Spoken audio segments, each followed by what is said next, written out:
My name is Jason, and at 28, I never thought my own sister would destroy my life. Allison and I shared everything growing up, secrets, dreams, inside jokes. Then she stole from me, planted evidence to frame me, and turned our entire family against me. They chose to believe her lies over my lifetime of honesty. So I walked away, completely. Before I share how my own sister shattered my world, let me know where you're watching from. Hit that like and subscribe button if you've ever felt betrayed by someone you thought would always have your back. I grew up in a middle-class neighborhood in suburban Boston. Our house wasn't fancy, but it was home, 3 bedrooms, a backyard with an old oak tree, and a kitchen that always smelled like my mom's cinnamon rolls on Sunday mornings. My parents, Robert and Margaret, worked hard to give us a comfortable life. Dad was an electrical engineer who spent 30 years at the same company, while Mom taught 3rd grade at the local elementary school. They raised us with clear values: work hard, tell the truth, and above all else, put family first. Growing up, Allison and I were inseparable despite being 3 years apart. Our personalities couldn't have been more different, though. I was the planner, always thinking 3 steps ahead, saving my allowance while other kids blew theirs on candy and comic books. By 13, I had a lawn mowing business that covered 6 houses on our block. My sister, on the other hand, could charm her way out of anything. She had this magnetic smile that made people want to give her what she wanted. Where I was calculated, she was spontaneous. Where I was reserved, she was the life of the party. But these differences never mattered when it counted. When Tommy Blackwell bullied her in 5th grade, I was the one who confronted him behind the playground equipment. Despite being scrawny for my age. When she struggled with algebra, I spent hours breaking down equations until that light bulb moment hit her. We had this secret hideout under the deck where we'd escape when our parents argued. We'd sit there with flashlights, trading dreams about the future. I wanted to work in finance and have a corner office downtown. She wanted to travel the world and never be tied down. Our family had its routines that formed the foundation of our lives. Sunday dinners were non-negotiable, even as we got older. Thanksgiving meant Grandma Ruth's cranberry sauce and Dad's terrible jokes as he carved the turkey. Christmas Eve was for matching pajamas and one early gift. Through these traditions, our family bond seemed unbreakable. If I'm being completely honest, there were always signs that my sister received special treatment. Mom would slip her an extra 20 when she was heading out with friends. When we both missed curfew, somehow my lecture lasted longer. Your sister just needs more encouragement, Mom would say when I questioned the double standard. Dad, though, he always appreciated my responsibility. Jason's going places, he'd tell his friends at barbecues, while I pretended not to hear. Grandma Ruth was the only one who seemed to see through Allison's manipulations. That girl could sell sand in the desert, she'd mutter when Allison talked her way out of dish duty. During our summer visits to her lake house, Grandma would pull me aside. You've got a good head on your shoulders, Jason. Don't let anyone take advantage of that goodness. I didn't understand what she meant back then. Throughout our childhood and teen years, I fell into the role of Allison's safety net. When she forgot to submit her college application by the deadline, I stayed up all night helping her complete it for late admission. When she blew through her first semester's textbook money in 2 weeks, I covered the difference from my savings. It became such a pattern that I didn't even notice it anymore. That's just what brothers do, right? After high school, I pursued a finance degree at Boston University. Those 4 years were all about balance, maintaining my GPA while working part-time at a local bank. By graduation, I had 3 job offers and accepted an entry-level position at Merrill Lynch. The starting salary wasn't impressive, but the growth potential was. Meanwhile, Allison changed majors 3 times before settling on communications, taking 5.5 years to finish a 4-year degree. My focus and dedication paid off when I was promoted to junior analyst after just 18 months. The promotion came with a $10,000 raise, not life-changing money, but enough to accelerate my savings for a down payment on my own place. To celebrate, I splurged on something I'd been eyeing for years, a vintage Omega Seamaster watch. It cost nearly 3 months' rent, but it symbolized everything I'd worked for: quality, persistence, timelessness. Looking back, there were warning signs I chose to ignore. Small items would disappear when Allison visited: a pair of sunglasses, a Bluetooth speaker, cash from my wallet.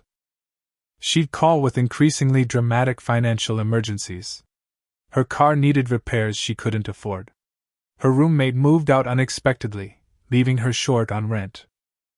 Each crisis seemed legitimate in isolation. When I got a Christmas bonus, she commented, "Must be nice to have extra money just fall into your lap." As though my 60-hour work weeks were luck rather than effort. When I mentioned saving for property, she rolled her eyes. "Some of us are just trying to make rent, Mr. Wall Street." I dismissed these moments, attributing them to her stress or sense of humor. Family loyalty blinded me to the resentment building beneath the surface. After 3 years of aggressive saving and living with roommates, I finally had enough for a modest one-bedroom apartment in Brighton. It wasn't downtown, but it was mine. No more splitting utilities or negotiating shower schedules. I bought furniture piece by piece, starting with just a mattress and working my way up to a real dining table. Each addition felt like another milestone in building my adult life. My family visited often. Mom brought houseplants and curtains she'd sewn herself. Dad installed extra shelving in the closets and fixed the leaky bathroom faucet. Even Allison seemed excited for me, helping arrange my bookshelves and suggesting where to hang artwork. It felt good to host family dinners in my own space, proof that all those years of careful planning were paying off. When Allison mentioned losing her apartment key for the 3rd time in a month, I didn't hesitate to give her my spare. "Just in case of emergencies," I told her, slipping it onto her keyring. "Plus, it'll be easier when you water my plants while I'm traveling for work." She hugged me tight, promising to be responsible with it. I never questioned her access to my space. We were family. My apartment slowly accumulated things that mattered to me. Besides the Omega watch, I had a baseball signed by David Ortiz from the 2013 World Series that Dad and I had waited hours to get. My computer setup for trading was top of the line. I'd even started collecting first edition finance books. Nothing valuable to most people, but meaningful to me. Allison's financial problems seemed to multiply that year. First, it was $2,000 for rent when her freelance writing checks were delayed. "Just until next month," she promised, tears welling in her eyes at my kitchen table. "I'm so close to landing this big copywriting contract." Then her car needed a new transmission, $800 I hadn't budgeted to spend. "I can't lose this job because I can't get to work," she pleaded. Each time I transferred the money, she'd swear to pay me back as soon as things turned around.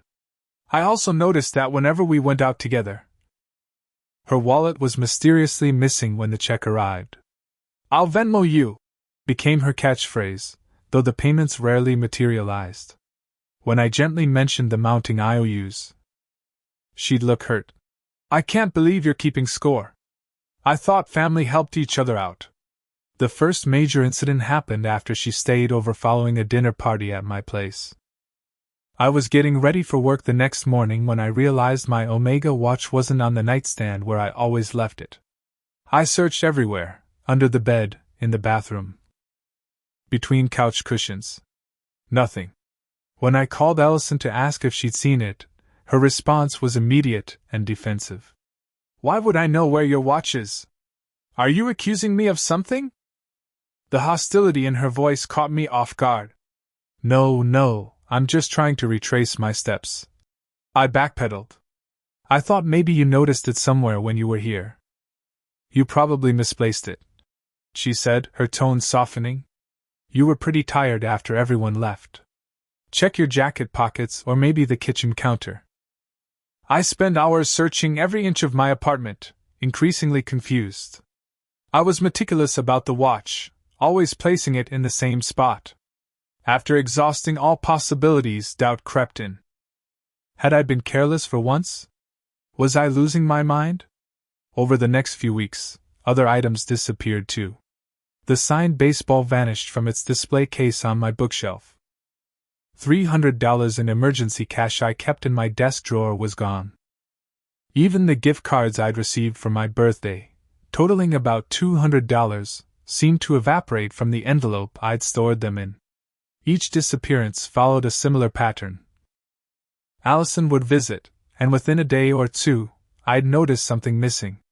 But without proof, what could I say? These were serious accusations to level at my own sister. The mounting evidence became harder to ignore when I accidentally found a pawn shop receipt in Allison's purse.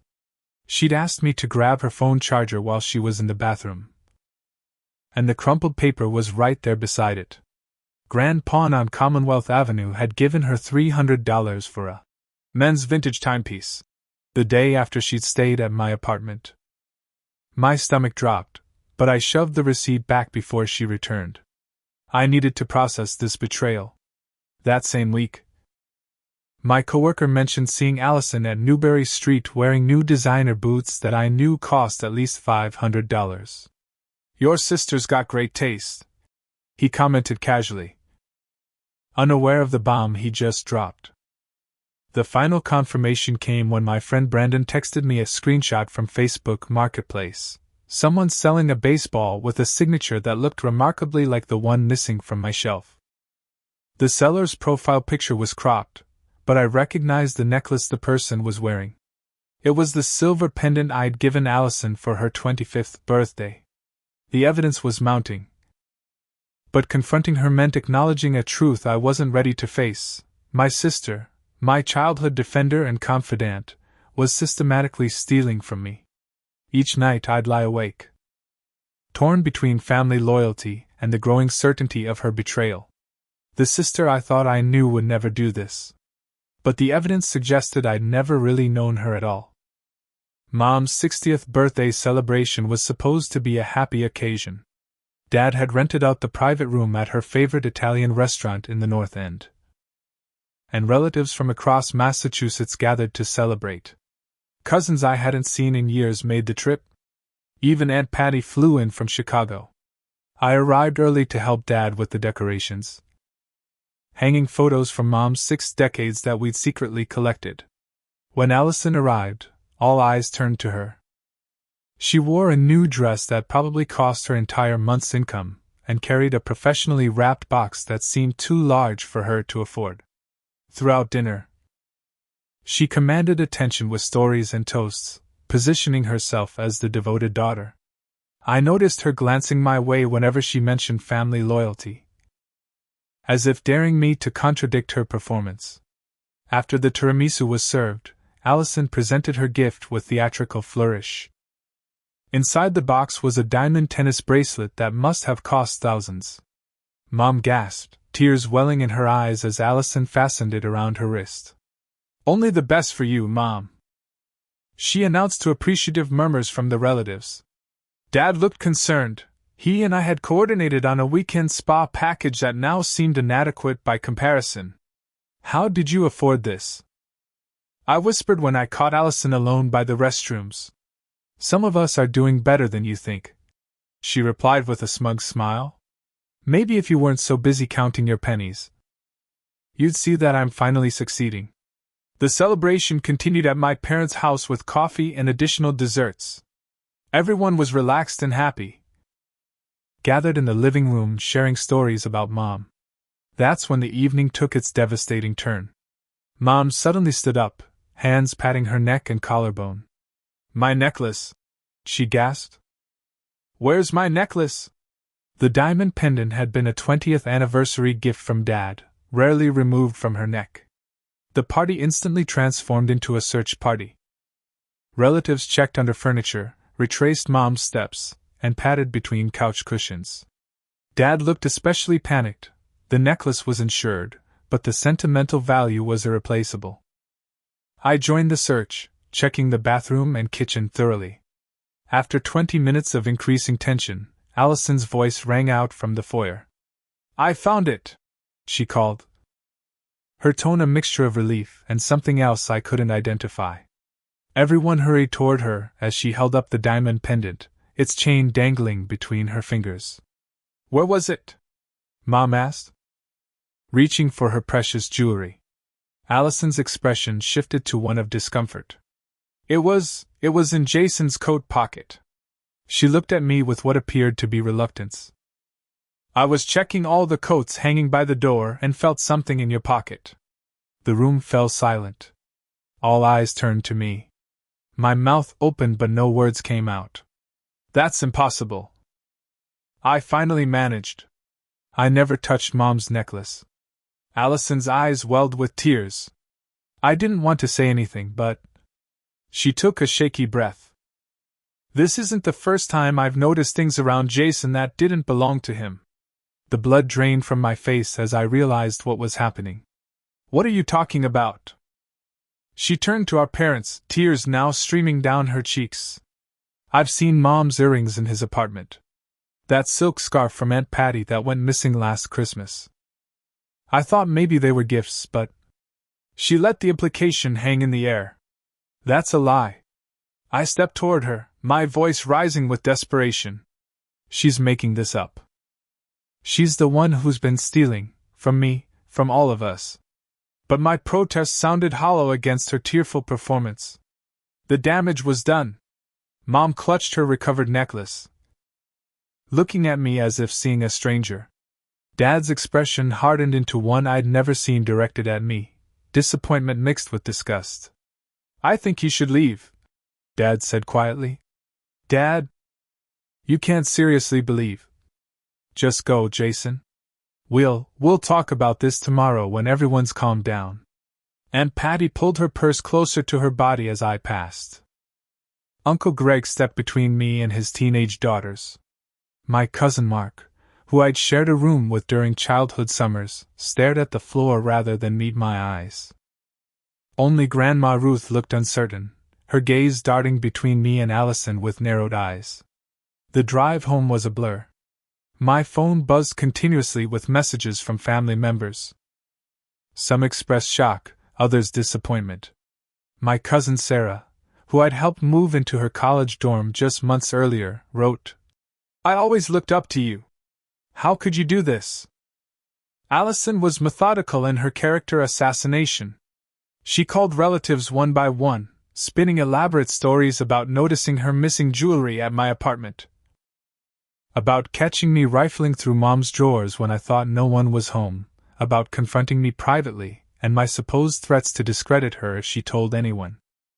She painted herself as the reluctant whistleblower, devastated by her brother's betrayal, but unable to stay silent any longer. Most of the family took her side without question. Mom called me crying, asking why I needed to steal when they would have given me anything I needed, as if the trust fund they'd established for me at birth hadn't been enough. Dad's messages were brief and cold, demanding I return anything else I'd taken and seek professional help. Grandma Ruth was the only one who expressed doubt. Something doesn't add up, she said when she called me late that night.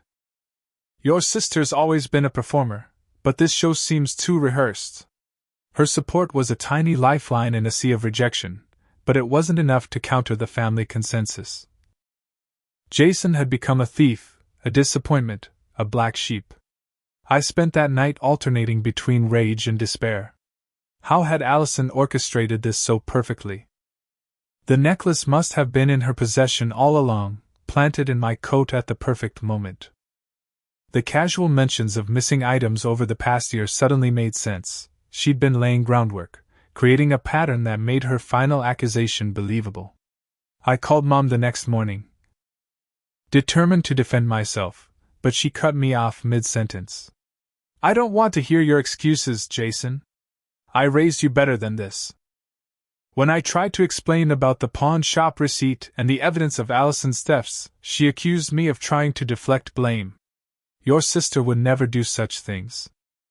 She doesn't have a dishonest bone in her body.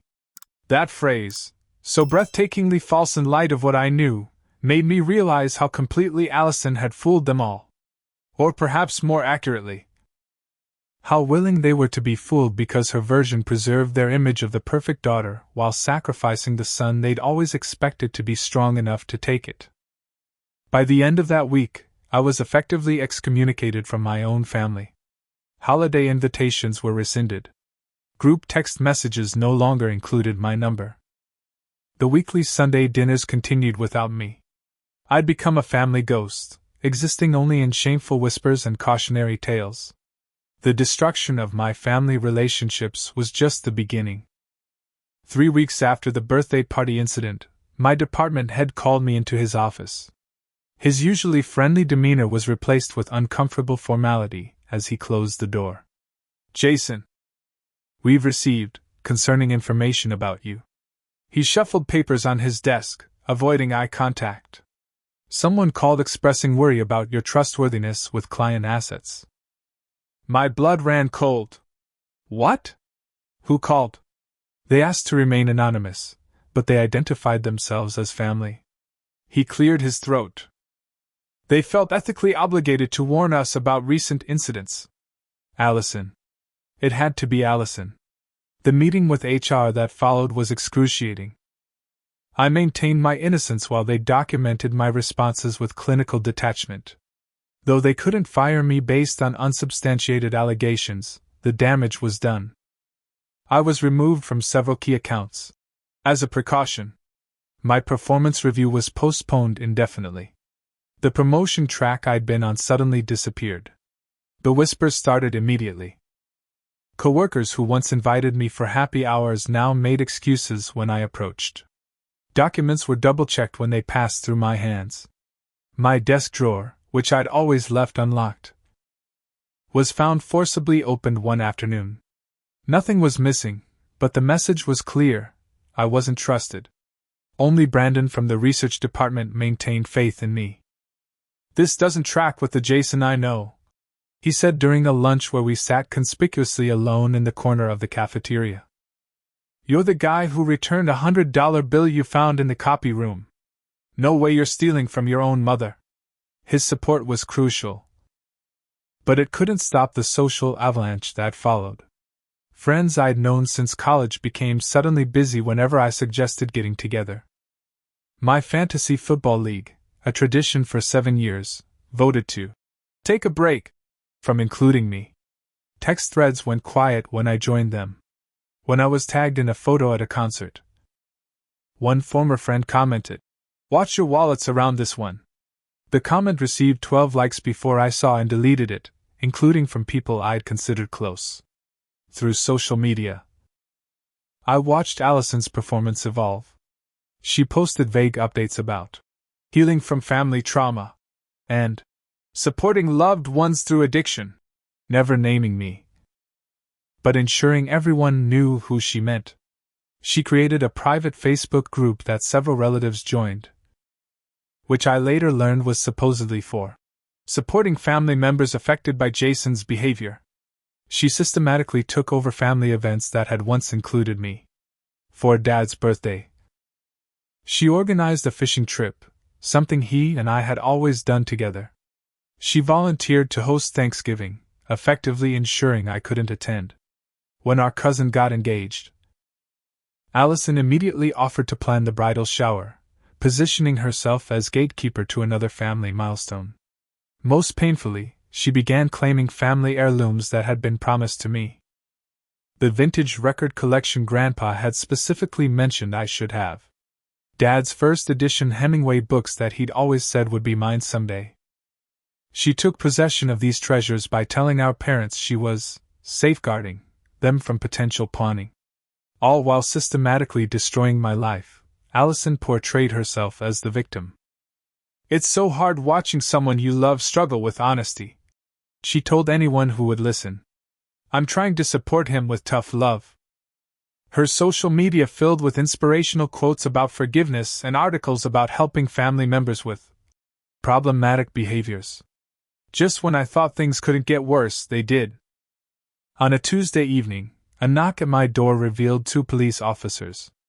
They explained that a report had been filed accusing me of stealing a laptop and jewelry valued at over $2,000. The complainant, Allison Bennett, They questioned me in my own living room, taking notes as I struggled to maintain composure. The humiliation burned deeper than anything I'd experienced yet. These officers, these strangers, were now part of the audience for Allison's destructive performance. Fortunately, the timing of the alleged theft coincided with the day I'd been at the office from 7 in the morning until nearly midnight, working on a time-sensitive analysis. The building's security system had logged my key card at both entry and exit points, and numerous colleagues could verify my presence.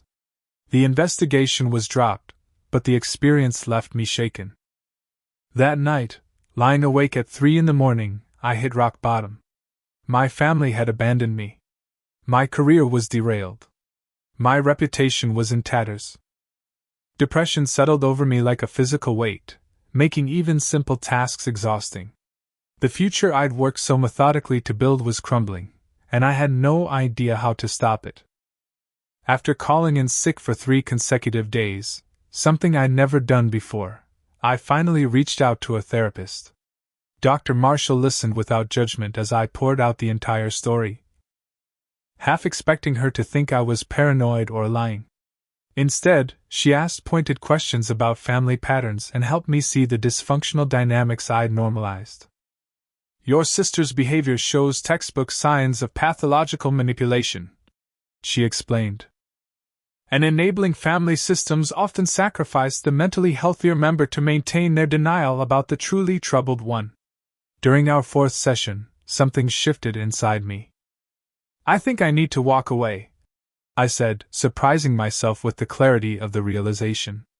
"Not just create distance, but completely remove myself from this toxic system." Dr. Marshall nodded. "Sometimes walking away is the healthiest response to a harmful situation. It's not giving up, it's refusing to participate in your own destruction." That night, for the first time in months, I slept deeply and without nightmares. The decision to walk away hadn't solved my problems, but it had given me back a sense of agency. I wasn't just a victim of Allison's schemes anymore. I was someone preparing to take back control of my life. The clarity that came with my decision to walk away brought something unexpected: strategic thinking. If I was going to extricate myself from this nightmare, I needed irrefutable evidence, not just for others, but for my own peace of mind. No more doubting myself. No more being gaslit into questioning my own reality. My first step was installing a hidden security camera in my apartment, positioned to capture the front door and main living area. The small device was virtually undetectable, nestled between books on my shelf. I didn't have to wait long for results. 3 days later, while I was at work, I received a motion alert on my phone. The live feed showed Allison entering my apartment with her key, looking cautiously over her shoulder before closing the door. For 2 hours, she methodically searched through my belongings, checking drawers, looking under furniture, and rifling through my closet.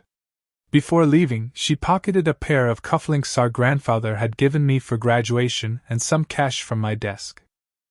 I felt sick watching the footage, but also vindicated. Here was proof, clear, undeniable proof, of what I'd known all along. I saved multiple copies of the video in different locations, ensuring it couldn't accidentally disappear. Over the next 2 weeks, she returned twice more. Each visit followed the same pattern: careful entry, thorough searching, and theft of small, valuable items. I documented everything, creating a spreadsheet of stolen items with dates and approximate values. Brandon from work became my unexpected ally in gathering evidence. When I shared my situation with him in confidence, he offered his help without hesitation.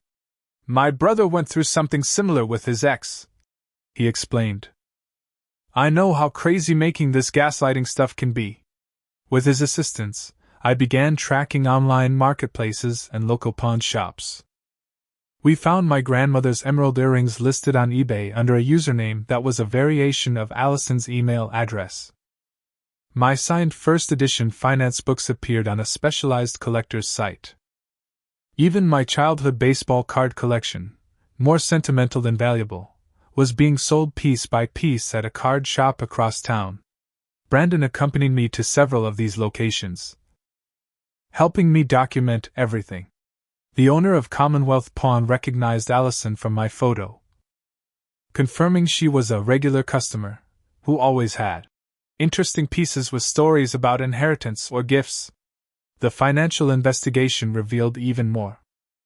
Credit card statements showed Allison's spending far exceeded her income as a freelance writer. She had opened multiple new credit accounts in the past year, all nearly maxed out. There were repeated withdrawals from ATMs near the MGM Springfield Casino, sometimes 3 or 4 in a single night. The pattern became clear. Allison had a gambling problem that had spiraled out of control. Her stealing had likely started as a way to cover losses, then evolved into a desperate attempt to maintain appearances while her financial situation deteriorated. Understanding her motivation didn't excuse her actions, but it helped explain the escalating nature of her betrayal. Armed with comprehensive evidence, I requested a private meeting with my parents. They agreed reluctantly, Dad's text making it clear this was one last chance to come clean and apologize. They chose a public coffee shop, whether for their safety or to limit potential drama, I wasn't sure. I arrived early, setting up my laptop and organizing my documentation. When they walked in, the distance between us felt vast. Mom's face was tight with disapproval. Dad looked tired, older somehow. Neither moved to hug me. "Thank you for meeting me," I began, keeping my voice calm and professional.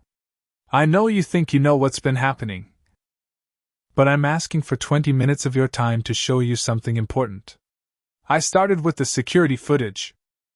Their expressions shifted from skeptical to confused as they watched their daughter, their honest, beloved daughter, systematically stealing from my apartment. Mom gasped when Allison pocketed the cufflinks, her hand covering her mouth. "This could be staged," Dad said, but his voice lacked conviction. "There's more." I showed them the eBay listings, the pawn shop receipts, the credit card statements, and the casino withdrawals. Piece by piece, I laid out the incontrovertible evidence of Allison's thefts and her mounting financial problems. As the reality sank in, their reactions diverged. Dad's face crumpled with the beginnings of acceptance. "I can't believe she would do this," he whispered, staring at the photo of Allison leaving a pawn shop with cash in hand. Mom, however, shifted to defense mode. "If she took these things, she must have really needed them," she insisted. "She wouldn't do this unless she was desperate. Why didn't she come to us for help?" "She did," I reminded her gently. "Remember all those emergencies over the years? The rent she couldn't make, the car repairs, the lost jobs? You've been helping her all along, but it's never been enough because she's not addressing the real problem." Dad nodded slowly, the pieces finally connecting. "The gambling," he said. "Your uncle had the same issue. It destroyed his marriage." Mom wasn't ready to concede. "We need to help her, not punish her. She needs support, not accusations." "I agree she needs help," I said carefully. "But what about me? What about the damage she's done to my life, my career, my relationships? Does that matter to either of you?" Their silence was answer enough. I packed up my evidence and stood to leave. "I wanted you to know the truth. What you do with it is up to you." Dad reached for my arm. "Jason, wait. This is a lot to process. Give us some time." I nodded. "Take all the time you need. I've already waited months for someone to believe me." The family's response to the evidence was painfully divided. Dad called the next day, his voice heavy with regret. "I owe you an apology, son. I should have trusted you, known you better." But his contrition came with a caveat. "We need to handle this quietly, keep it in the family. Your sister needs help, not exposure." Mom's reaction was more troubling. She acknowledged what Allison had done but immediately shifted to excuses. "She's always been more fragile than you. You're strong, you can handle this setback. She might not survive if this all comes out." Most relatives followed a similar pattern: brief acknowledgement of my innocence followed by immediate concern for Allison's well-being. The implied message was clear: I should forgive and forget, sweep the destruction under the rug in the name of family harmony. Uncle Greg summed up the family consensus during a phone call. We know the truth now, but what good does it do to drag everyone through the mud? Can't we just move forward and heal together? Their version of healing meant pretending nothing had happened. No accountability for Allison. No repair for my damaged reputation. No consequences for the months of pain and isolation. Just a collective agreement to return to the dysfunction that had allowed this situation in the first place. During a particularly difficult therapy session, I finally verbalized what I'd been feeling. They're asking me to set myself on fire to keep everyone else warm. Again. Dr. Marshall nodded. And what do you want to do instead? The answer crystallized with sudden clarity. I want to stop being the family scapegoat. I want to stop enabling this toxic system. I want to walk away completely, not just physically, but emotionally. That's a significant decision, she said. What would walking away look like for you? Over the next sessions, I developed a plan for my strategic exit.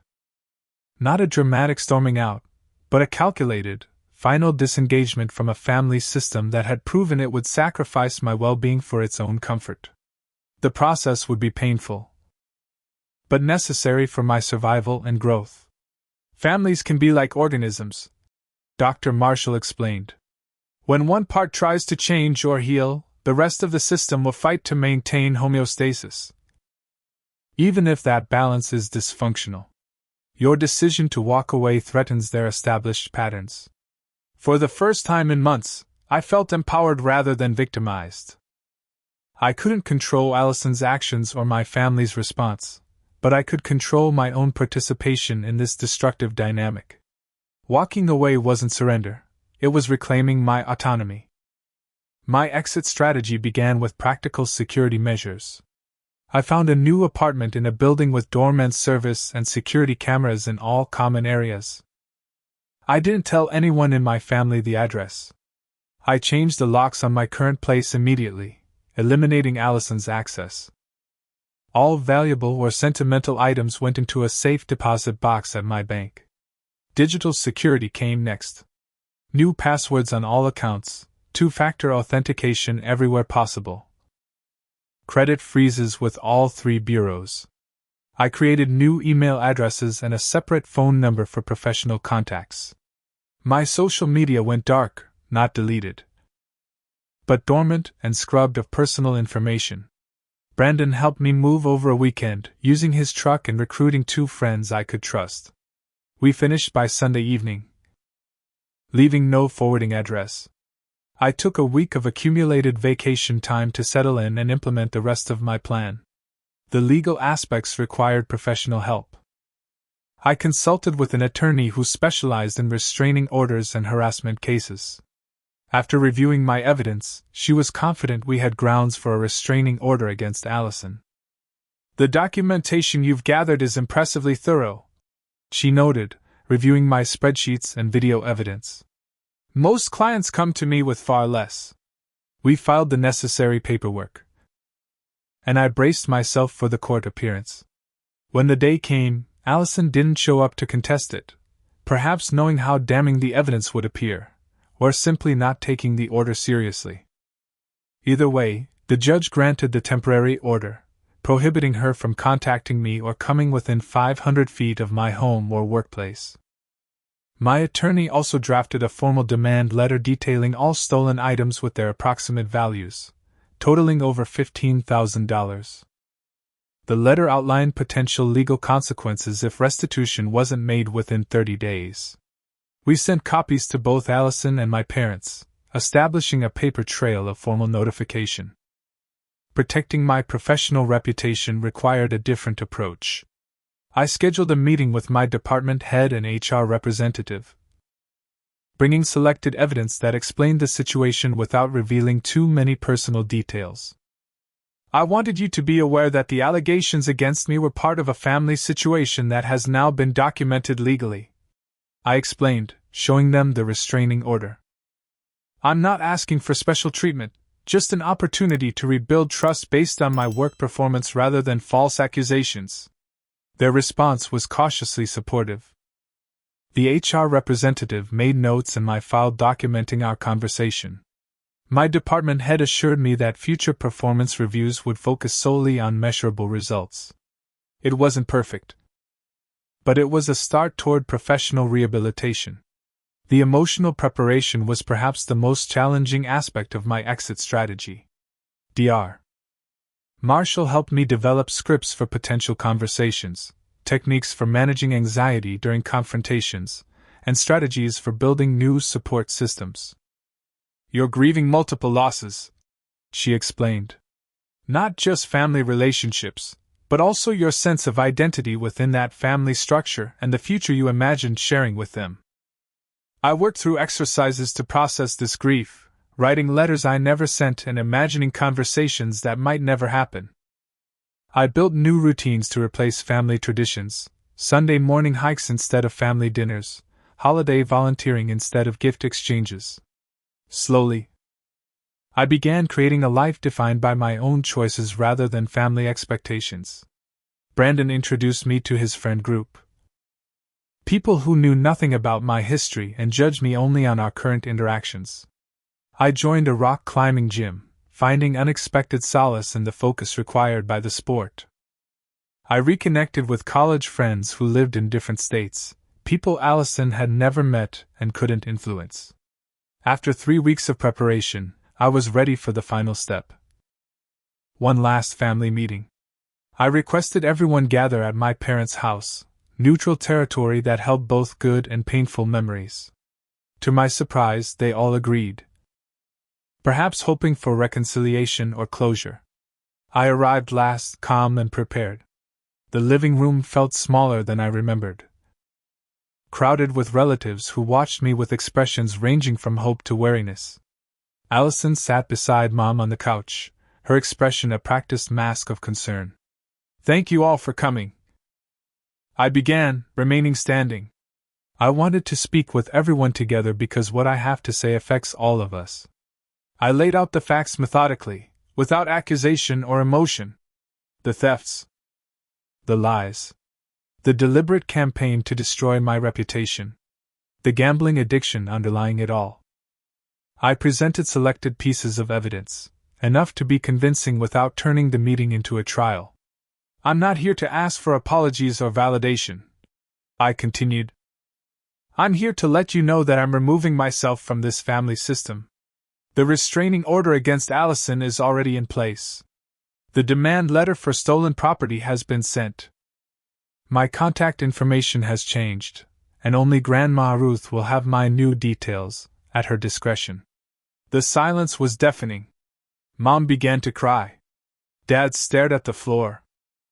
Allison's face flushed with anger, but the restraining order prevented her from speaking directly to me. This isn't a negotiation or a temporary cooling-off period, I clarified. This is my decision about what I need to be healthy and whole. I'm not asking for permission or approval. Aunt Patty broke the silence. But we're family. We can work through anything together. Family should be the people who believe in you when everyone else doubts, I replied. Family should be your safest place, not the source of your deepest wounds. What happened here wasn't a misunderstanding or a mistake. It was a systematic campaign to destroy my life, and all of you participated to varying degrees. I set my old house key on the coffee table. My conditions for any future contact are simple: acknowledgement of what actually happened, meaningful amends, and demonstrated change, not just promises. Until then, I wish you all well, but from a distance. The protests began immediately. Mom begged me to reconsider, saying I was breaking her heart. Dad appealed to reason, suggesting therapy for the whole family. Relatives offered compromises and partial solutions. Through it all, Allison remained surprisingly silent, watching the chaos she had created unfold.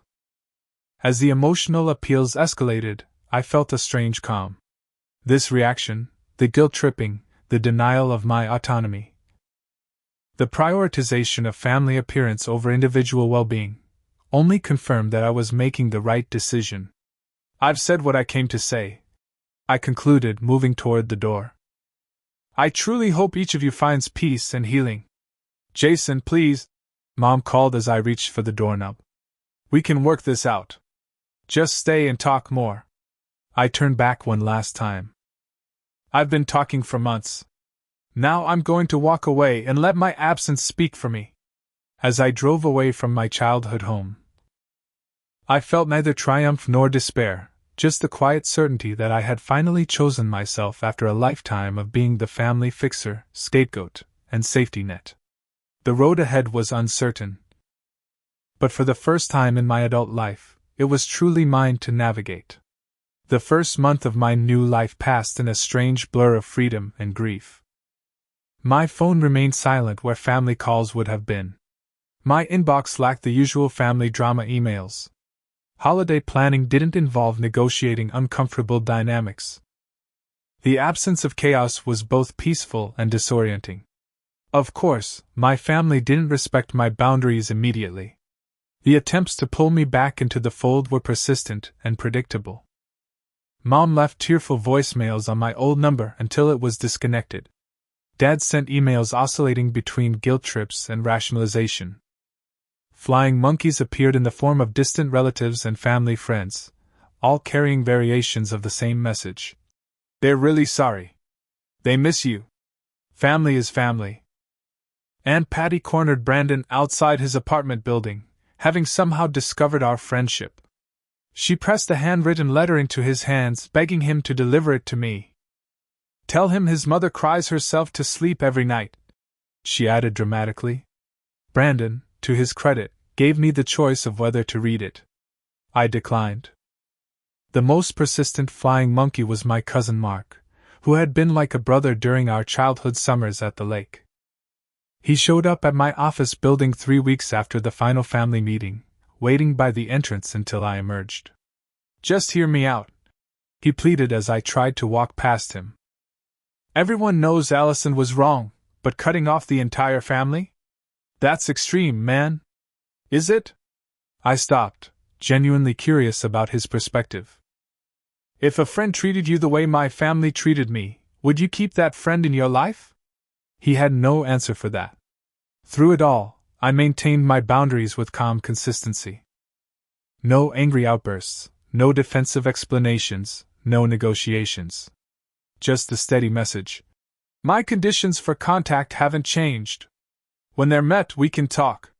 Meanwhile, according to Grandma Ruth's occasional updates, the family system was experiencing exactly what Dr. Marshall had predicted: dramatic restructuring in the absence of its scapegoat.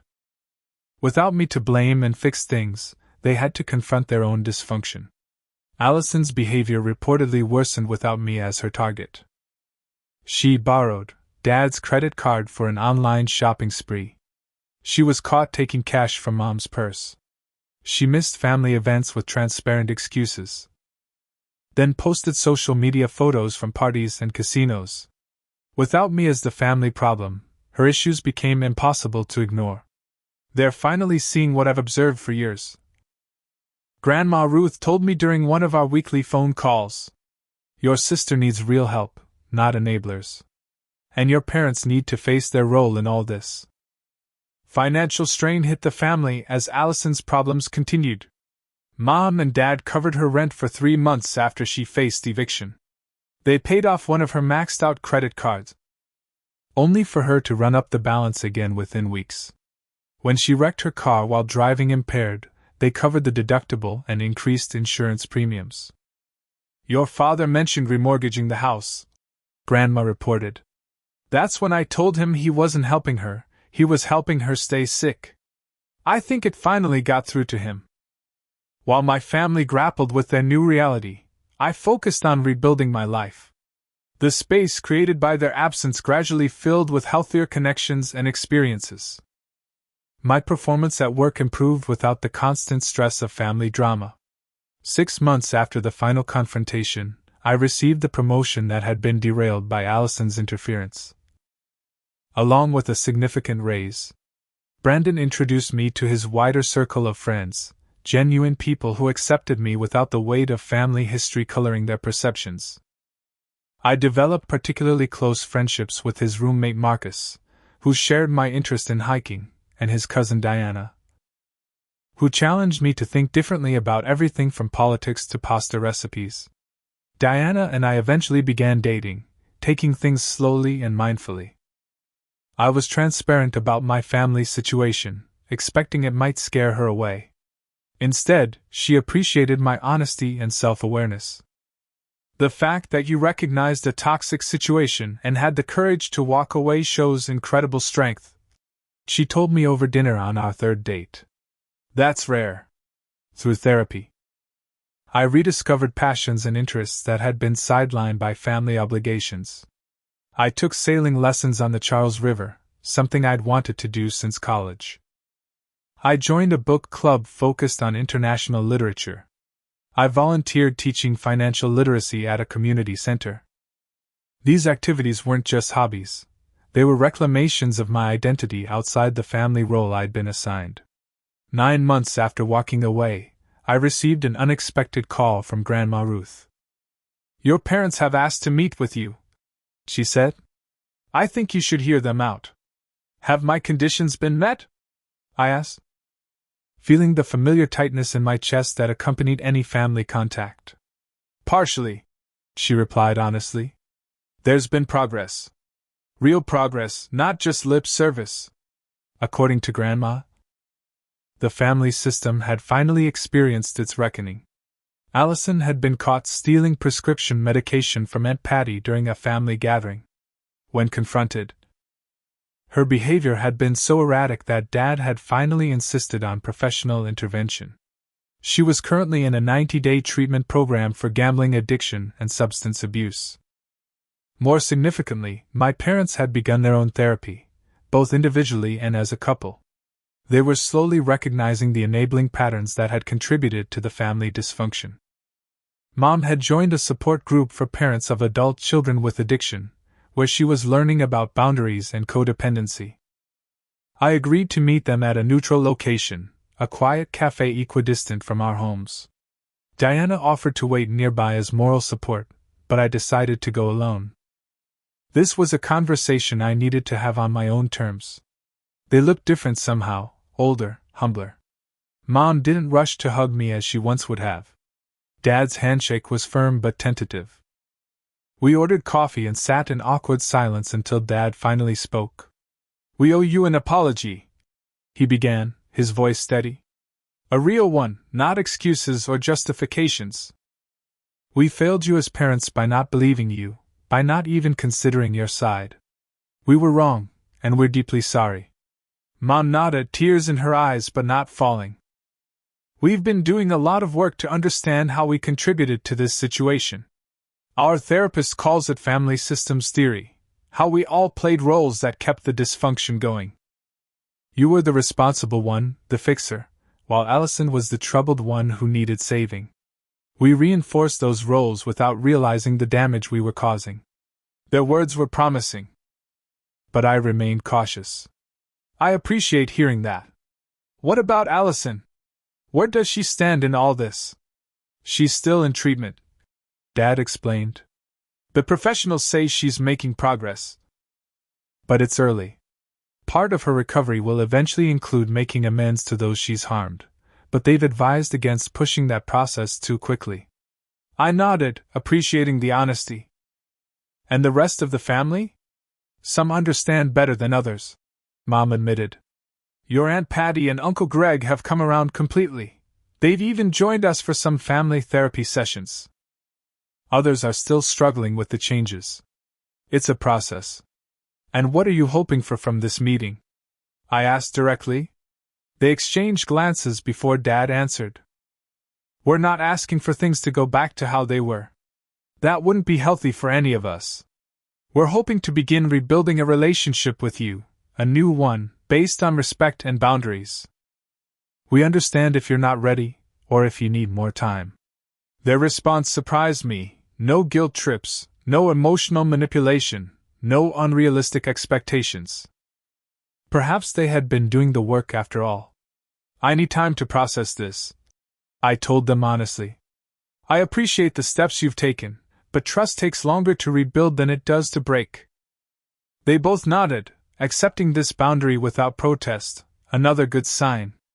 As we parted, Mom handed me an envelope.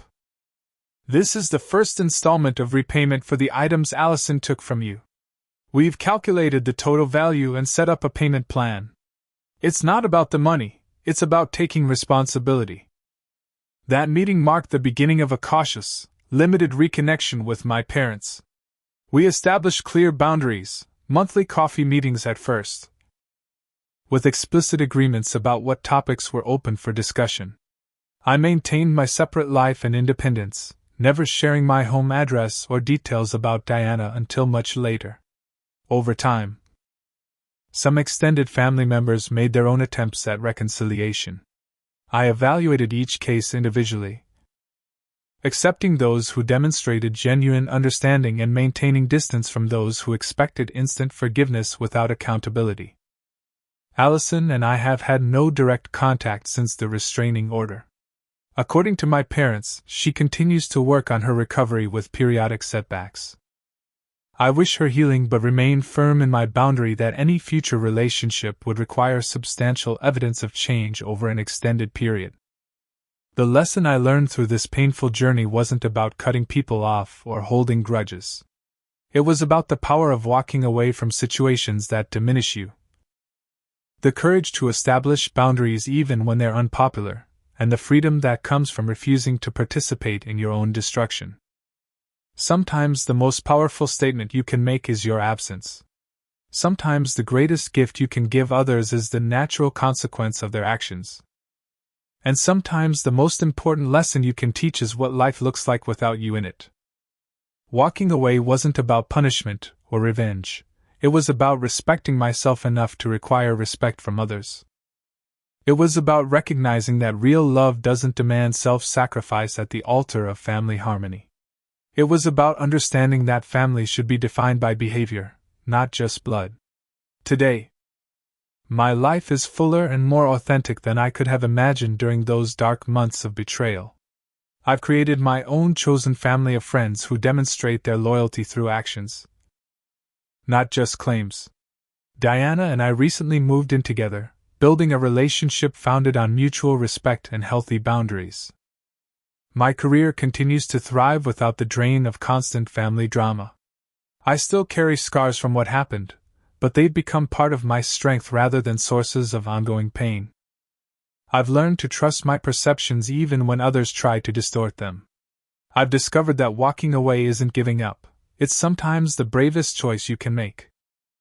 Have you ever had to walk away from a toxic relationship for your own well-being? How did you handle the aftermath? Let me know in the comments below. If this story resonated with you, please hit that like button and subscribe for more real-life experiences. Sometimes the hardest lessons teach us the most about our own resilience. Thank you for listening. And remember, you deserve relationships that build you up, not tear you down.